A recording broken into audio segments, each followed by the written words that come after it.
நமது கலாச்சாரம், நமது பண்பாடு எப்போதும் நம்முடன் நீடித்து இருக்கும். சப்ஸ்கிரைப் திலக்.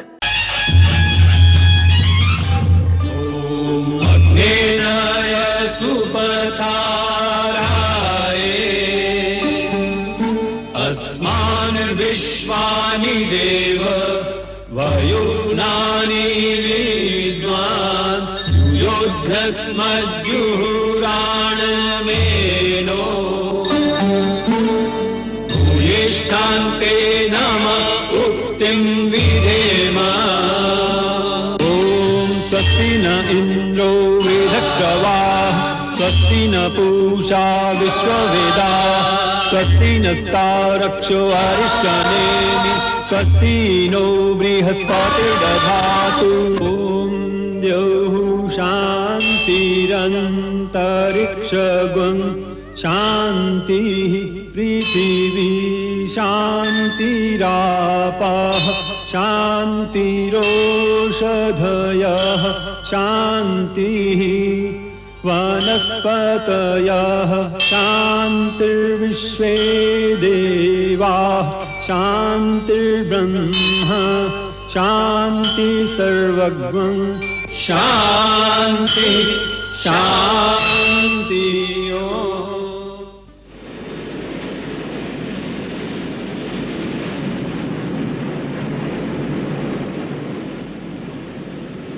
மித்ரரே, உங்களுக்கு இதில் விருப்பமில்லை என்று எனக்கு தெரியும். பகை கருதாமல் என் சரணம் கேட்டு என்னை துணிந்து பார்க்க வந்த பலன் இப்படியானது. இங்கு இருக்கின்ற கடலின் புனித நீர் இது. இதில் புனித நதிகளின் நீரும் புண்ணிய தீர்த்தங்களும் சங்கமமாகி இருக்கின்றன. இந்த புனிதம் உங்களுக்கு கவசம். கிடைத்திடுமா இந்த பாகியம், ஸ்ரீராமன் தரும் ராஜ்யம், இறைவன் திருக்கரம் சூட்டிவிடும், மணிமுடி உன் பேர் சொல்லும். எந்தாருங்கள் விபீஷ்ணரே லங்கை ராஜ்யம். லங்கை ராஜ்யத்தை அன்பே ஆட்சி செய்யட்டும். இலங்கை வேந்தர் மன்னவர் விபீஷணருக்கு, இலங்கை வேந்தர் மன்னவர் விபீஷணருக்கு, மன்னவர் விபீஷணருக்கு, மன்னவர் விபீஷணருக்கு, மன்னவர் விபீஷணருக்கு, மன்னவர் விபீஷணருக்கு, மன்னவர் விபீஷணருக்கு, மன்னவர்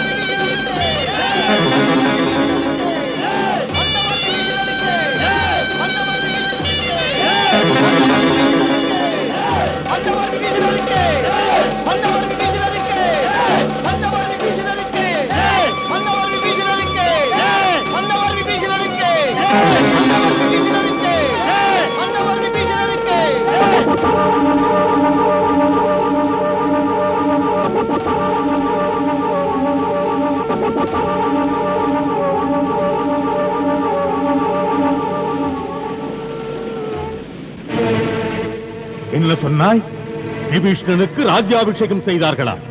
உண்மையை சொல். உன் கண்ணால் அதை பார்த்தாயா? பார்த்தேன் மன்னவா. வானர மன்னன் சுக்ரீவன் இளவரசன் அங்கதன் மற்றும் சேனை தலைவர்களின் முன்னால் ராமன் சமுத்திர நீரால் அவருக்கு அபிஷேகம் செய்தார். அவரை லங்கை அரசர் என்று அவருக்கு ராஜ திலகமிட்டார்.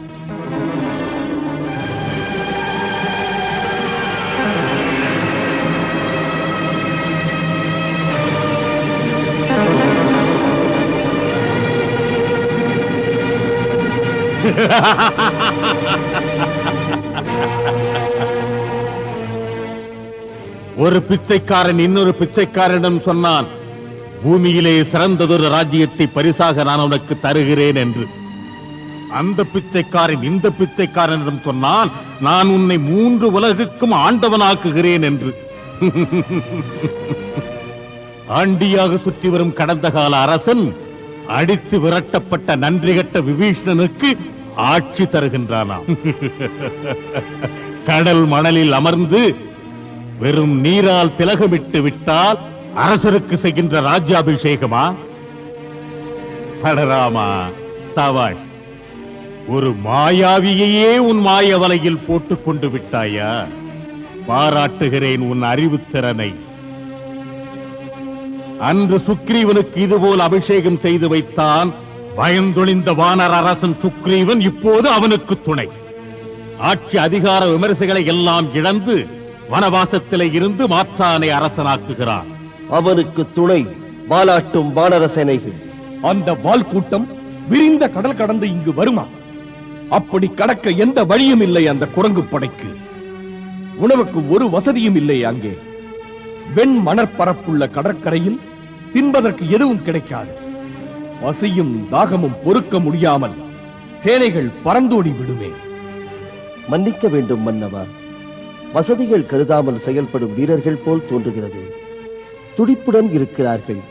மன்னவா, வானரப்படை கூட்டம் கடல் பெரிதா அது பெரிதா என்று வியக்கும் அளவுக்கு இருக்கிறது. செல்வா மேகநாதா, அடுத்தவர் படையை குறைத்து மதிப்பிடக்கூடாது. படை பெரிதோ சிறிதோ அதை நீ ஏளனம் செய்யக்கூடாது. பகைவனிடம் ஆற்றலை காட்டு, அலட்சியப்படுத்தாதே. தாம் என்ன சொல்ல விரும்புகிறீர்கள்? மன்றத்தில் வந்து இவன் சொன்னதிலிருந்து புரிந்து கொண்டேன். உங்களிடம் உள்ள பயத்தால் உண்மையை சொல்ல தயங்குகிறான். மறைக்கப்பட்ட உண்மை இதுதான். ஸ்ரீராமன் லங்கைக்கு வருவது என்பது ஒதுக்கி தள்ளப்படக்கூடியது அல்ல. மிக பெரும் பயங்கரமானதொரு பிரச்சனை இது. எதிர்புறத்து ராமன் விபீஷணனுக்கு ராஜா திலகமிட்டாரே, அதுபோலத்தான் அன்றொரு நாள் சுக்ரீவனுக்கு ராஜா திலகமிடச் சொன்னார். அது வெறும் பேச்சல்ல. அவர் சொன்னபடி சுக்ரீவனையும் கிஷ்கிந்தைக்கு அரசனாக அமர வைத்தார். ராமன் வாக்கு கல்லின் மேல் எழுத்து போல. தாம் சொன்னது சரிதான் அரசே. ராமன் அரசியல் விவேகி. அவர் விபீஷணனுக்கு ராஜ திலகமிட்டு லங்காபுரிக்கு அதிர்ச்சி அளிக்க திட்டமிட்டிருக்கிறார். அரசே, உங்களை குறை சொல்ல அஞ்சும் இலங்கை மக்கள் இனிமேல் அந்த விபீஷணன் பக்கம் சரியத் தொடங்குவார்கள். ராமன் அவர்களை தன் பக்கம் இழுத்துக் கொள்ளுவார். அன்று சுக்ரீவனை அரசனாக்கினார் அல்லவா, அதுபோல் நாளை விபீஷணனையும் லங்கைக்கு அரசனாக்குவார். ராமன் ஒரே நேரத்தில் உங்கள் எதிரிகளின் பாராட்டை பெற்றார். உங்கள் நன்மை கருதுபவர்களின் நெஞ்சிலே அச்சத்தை உருவாக்கிவிட்டார். இந்த பிரச்சனை பற்றி பொறுப்புடன் விசாரிக்க வேண்டும் மன்னா.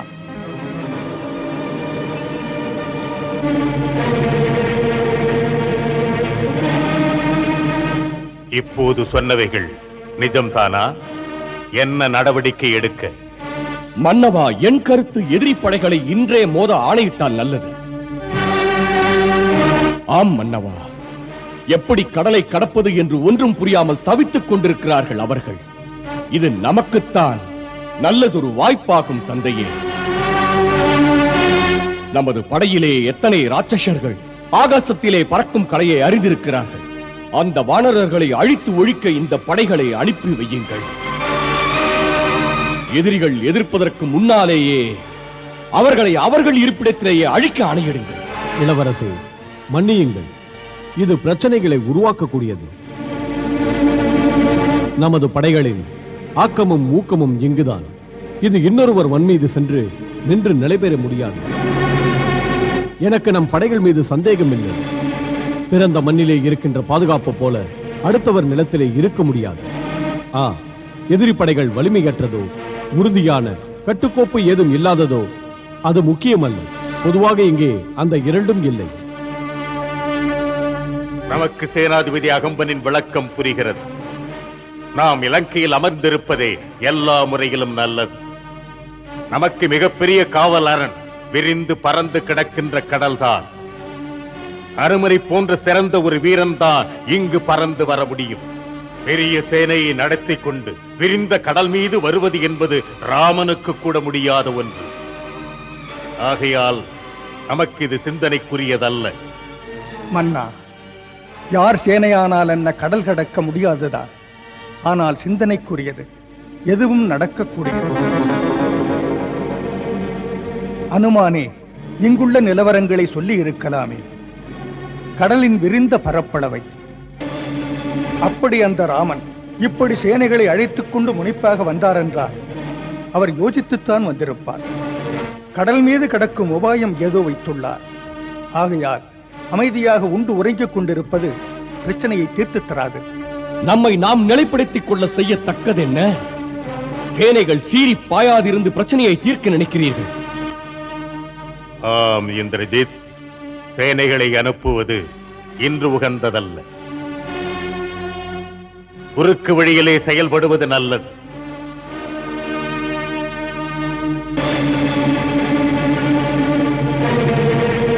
அந்த ராமனையும் வானரரையும் நட்பு வளையத்திலிருந்து வெட்டி விட்டோமானால் நமக்கு சாதகமாகும்.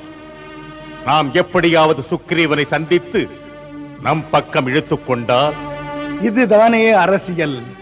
இந்த வலை ராமனின் அறிவுத்திறனுக்கு கொடுக்கின்ற பதிலடி. மரண அடி. பிறகு ராமன், லக்ஷ்மணன், விபீஷ்ணன் ஆண்டி பரதேசிகள் அண்ட நிழலின்றி அடுத்த வேளை சோரின்றி ஒன்று முடியாமல் ஓடிவிடுவார்கள். சுகா,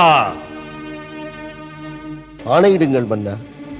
சுகா, நீ நமது ஒற்றர் படையில் முக்கியமானவன், பேச்சுத்திறன் உள்ளவன், மாயை வித்தைகளிலே ஒரு வித்தகன், இஷ்டம் போல் உருவெடுக்கும் வல்லவன்.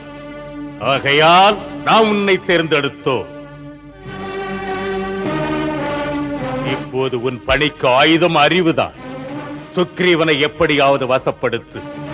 ஆட்சி, அரசு, கீர்த்தி, பெண்ணின்பம், பெரும் செல்வம் போன்ற எதிலே அவன் வீழ்வான் என்பது உன் மனதிற்கு படுகிறதோ அதிலே அவனை மயங்க வைத்து அவனை நம் பக்கம் இழுக்க வேண்டிய வேலை உன் பொறுப்பு. அதை ஒழுங்காக செய்து வா. அவ்வாறே மன்னா. ஆளும் மன்னவன் சூழ்ச்சி செய்வது வீரமரபிலும் உள்ளது. ராவணனிவன் இலங்கை வேந்தனே கோழை போல் நடந்தானே.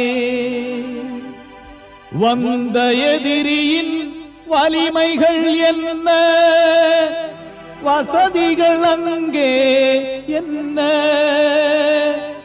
உள்ளே நுழைந்து உளவு அறிந்திட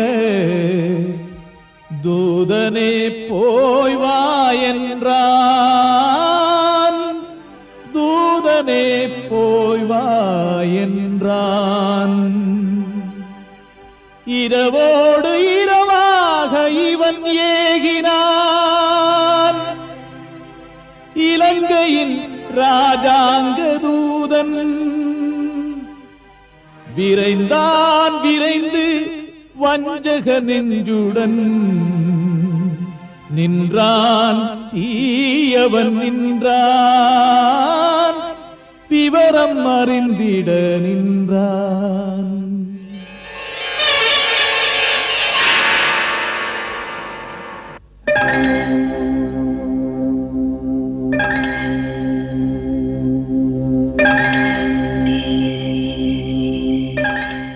ராட்சச இன மக்கள் எல்லோருமே ஆகாய மார்க்கமாக வர முடியுமா? சரியாக தெரியவில்லை. அந்த சக்தி இருக்கலாம். நான் கேள்விப்பட்டிருக்கிறேன் மாய வித்தைகள் என்று. இல்லை இல்லை, அவர்களே மாயாவிகள். எத்தனையோ கலைகளை அவர்கள் கற்றிருக்கிறார்கள். இதையும் கற்றிருப்பார்கள். எப்படி காற்றிலே பறப்பது, எப்படி தங்கள் உருவத்தை மாற்றிக்கொள்வது என்று. அப்படிப்பட்ட மாயாவிகளுடன் நாம் எப்படி போராட முடியும்? எப்படி முடியும்? நிச்சயமாக முடியும். நம் பக்கம் சத்தியம் இருக்கிறது. புறப்படும் போது ஸ்ரீ ராமபிரபு என்ன சொன்னார்? நீ நெறி மாறாமல் இருந்தால் நிச்சயம் வெற்றி என்றார். சத்தியம்தான் நமக்கு சக்தி. அது நம்மிடம் இருக்கிறது. போரை நாம் துவங்கினால் வெற்றி நமக்குத்தான். உண்மைதான், வெற்றி கிடைக்கும். ஆனால் கடலை எப்படி தாண்டுவது?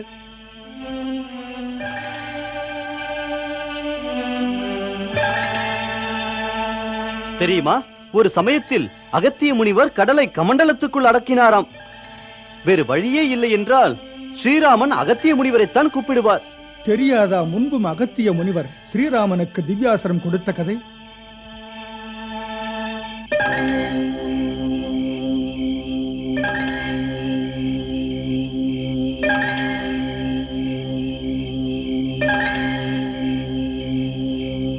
தனியாகவே ஸ்ரீ அனுமான் அவருக்குள்ள தெய்வ சக்தியால் இந்த பெரிய கடலை தாண்டி இருக்கிறார். நம்முள் எந்த வானரத்துக்குமே அப்படி ஒரு தெய்வீக சக்தி இல்லையே. நாம் எப்படி இந்த கடலை தாண்டுவது? உனக்கு ஸ்ரீராமனின் சக்தி தெரியாது. அவர் நினைத்தால் இந்த உலகத்தையே எடுத்து பந்தாடி விடுவார். இந்த கடல் அவர் பயணத்தை தடுத்து நிறுத்த முடியாது.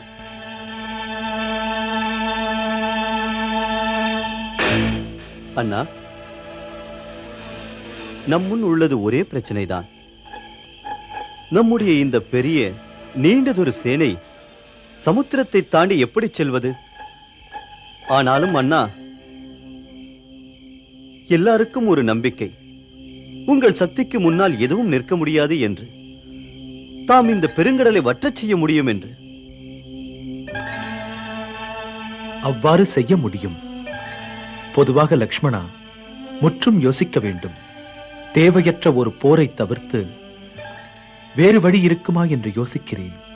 பிரபு, எனக்கு ஒரு யோசனை தோன்றுகிறது. சொல்லுங்கள். நாம் விபீஷ்ணரிடமே வழி கேட்கலாம். ஏனெனில் ராட்சசர்களுடைய விவகாரங்கள் அவருக்கு தெரியும். ஏதாவது இருக்கும். நாம் லங்கை போய் சென்றடைய ஏதாவது ரகசிய பாதை இருக்கலாம் அல்லவா? இருக்கலாம். இது பற்றி நாம் விசாரிக்கலாம். நாளை விபீஷ்ணரிடத்தில் பேசி பார்க்கலாம்.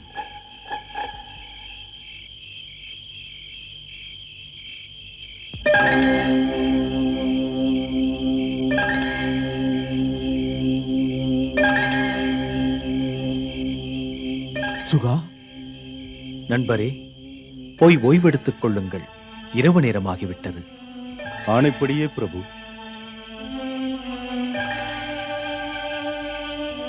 லக்ஷ்மணா, நீயும் ஓய்வெடுத்துக் கொள். மங்களம் தருபவள் மாதா சீதை, மன்னவன் ராமனின் அன்பு போதை.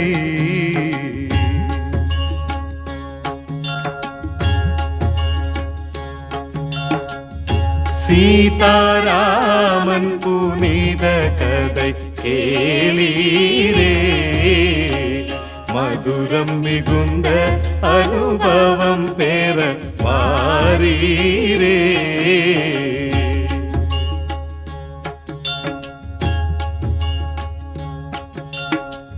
கருத்துகள் நிறைந்திடும் காவியம் காணீரே, கடமை பண்பின் உயர்வினை